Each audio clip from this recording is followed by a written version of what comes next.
Yo, what up guys? Welcome to my video. So ever since I started traveling more, I've been trying to learn how to make these travel vlogs so we can learn more about different people and different culture. But it's not too serious right now, it's all for fun.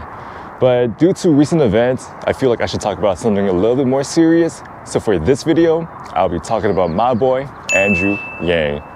But first, check this out. Oh yeah. So for those of you who don't know who Andrew Yang is, he was one of the 2020 Democratic presidential candidates. He's known as the Asian guy that likes math, the one guy that's literally trying to give everyone $1,000 a month, and he's probably the smartest candidate we've ever had with realistic solutions to solve America's problems. Unfortunately, Andrew Yang suspended his campaign earlier this month, and when I found out about it, I was really sad and disappointed, and it really hurt. It felt like someone just slapped me in the nuts. Hey, what do we have here? Yo, this is a nut tree. Check this out. This is must-see attraction here in San Francisco. When you come here, you don't gotta see the Golden Gate Bridge, you don't gotta go to the Fisherman's Wharf. Just come see this booty-ass nut tree right here. Let's take a closer look. So from this angle, it looks like a butt, but when you take a closer look, this is like the huevos, and then you got the very long shaft. Must-see attraction. So I was disappointed because we're about to miss out on 4 years of progress. And I really wanted that $1,000 a month too, damn it. The real reason why I wanted him to win was because he seemed like the only logical candidate with all the facts and data to back up his claims. Even though he had all the best ideas and all the solutions in solving America's problems, he wasn't really getting enough support, so he had to suspend his campaign. And why wasn't he getting enough support?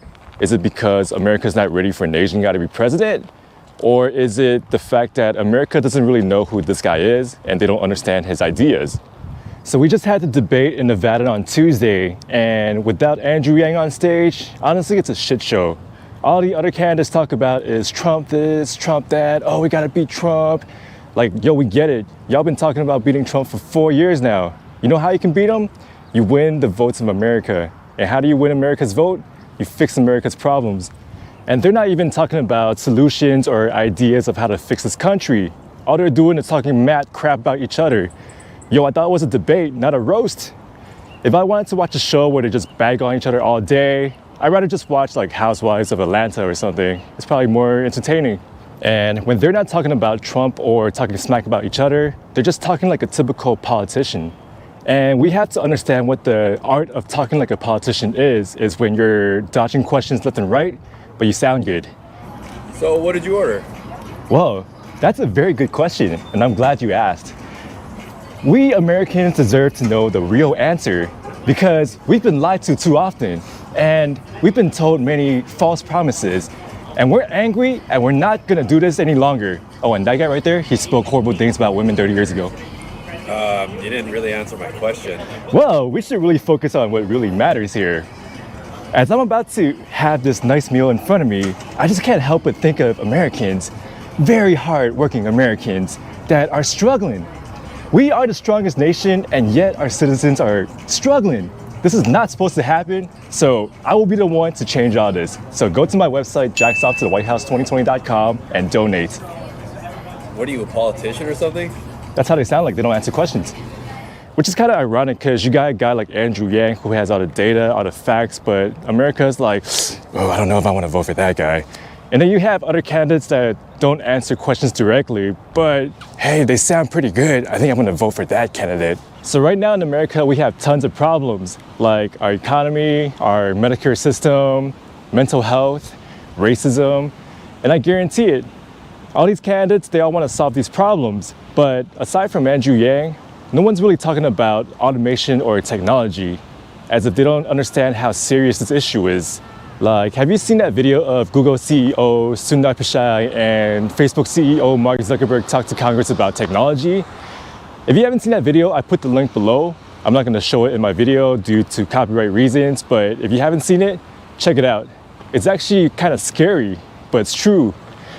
Essentially, you have these lawmakers that know nothing about technology, and they're the ones making decisions for us. Like, do you really want these people making decisions and being in charge of us? Like, this one guy even whips out an iPhone and he's talking to the CEO of Google. Like, seriously. Technology and automation is actually supposed to make our lives easier. where we don't have to think about the simple, repetitive task, and we can focus our resources on things like global warming, education, and all these other problems America have. But in reality, technology and automation is actually going to displace hundreds of millions of workers in the near future. And we currently don't have a solution for that. And that's because our market is based on cost efficiency and not human interest. And that's one of the reasons why experts think that if we raise the minimum wage, it will actually speed up the process. So what happens when they increase the wages? And don't get me wrong, when I used to work at minimum wage jobs, I wish they paid me more. But what happens? It's an additional expense for the employer. So they'll either have to raise the cost of the price to compensate, or they will look into automation so it's more cost efficient. And we have to think about what minimum wage jobs are. Like, what kind of jobs pay minimum wage? Usually the jobs that don't require any technical skills, like retail, telemarketers, cashiers. And guess what? Not only are these jobs easy to automate, it's actually happening right now. So automation is going to replace some of the non-technical jobs first, but as technology gets more advanced, even like pharmaceutical or other healthcare jobs will be replaced too. So we got this hyper-competitive job market where we're competing against one another, but now we also got to compete against technology. No wonder people are pissed off and stressed out. And you know what people do when they're pissed off and stressed out? Stupid shit. So Andrew Yang's flagship proposal, the universal basic income, or he calls it the Freedom Dividend, is where every American adult gets $1,000 a month. And the best part, the money goes straight to your hands so you can decide on what you want to spend it on and not let the government decide. $1,000 a month will give you a lot more freedom because in a capitalistic society, the amount of money directly translates to the amount of freedom you have. $1,000 a month will help promote creativity because this will encourage people to look into art and music, which is currently valued less than other professions, like this friend right here. Come on, my brother. What's up? Thank you very much. Have a beautiful day. All right. You have a good one. So essentially, with $1,000 a month for everyone, more people would come to small businesses like this, and just hang out. And with everyone having $1,000, businesses everywhere, it's gonna be booming. And that was the intent. So this whole country can be booming once again, And they got the best hash brown here.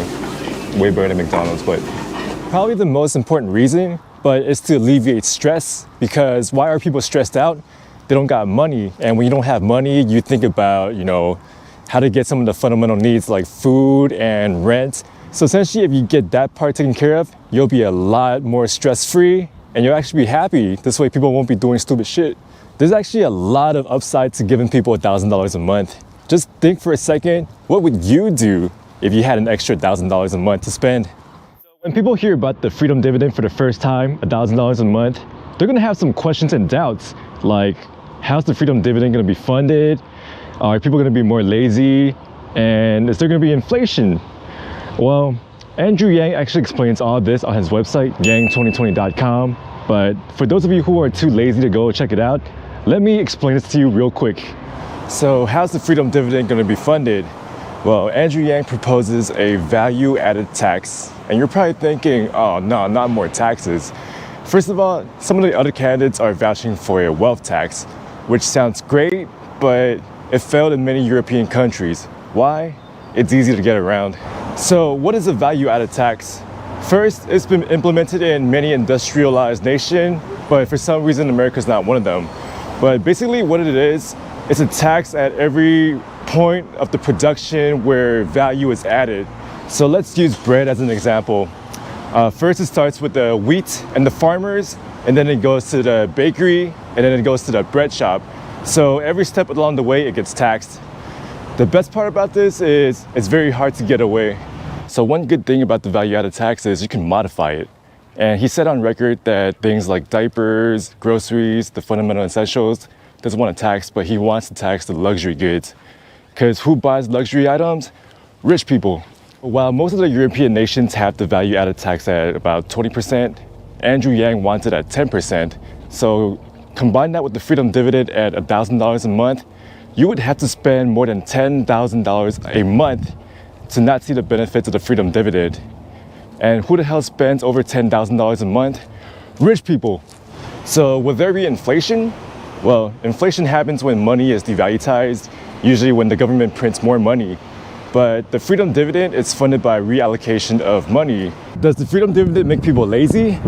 Well, when you do the math, $1,000 a month in a typical 40-hour work week comes out to about a little less than $6 an hour, which is not meant to replace a job, but more to supplement your income and give you more options. As a matter of fact, there was a study, a pilot program, a UBI pilot program in Stockton, California, and they found out that people spend most of the money on groceries anyways. So now you have more options, you have more time, you can invest in things like your physical fitness or mental health. So as an Asian guy, we were raised to have ridiculously high expectations, not only for ourselves, but for other Asians. And since Andrew Yang is another fellow Asian and he dropped out of the race, we're like disappointed, but not mad. But come on, Andrew, get us that $1,000, come on, man. But just because he dropped out doesn't mean his movement is over. As a matter of fact, it has just begun. So what we need to do now is to educate ourselves and help educate the rest of America. And the best part, Andrew Yang did all the homework, so all we have to do is copy his answers and share it with other people. I didn't want to make this video too long, so I didn't really touch up on some of the details and his other policies, like the democracy dollar. But he does go into details on his website, yang2020.com, and I'll put the link below, so definitely go check it out. Anyways, guys, thank you guys for watching. I hope you guys enjoyed it. Until my next video, Jack is off.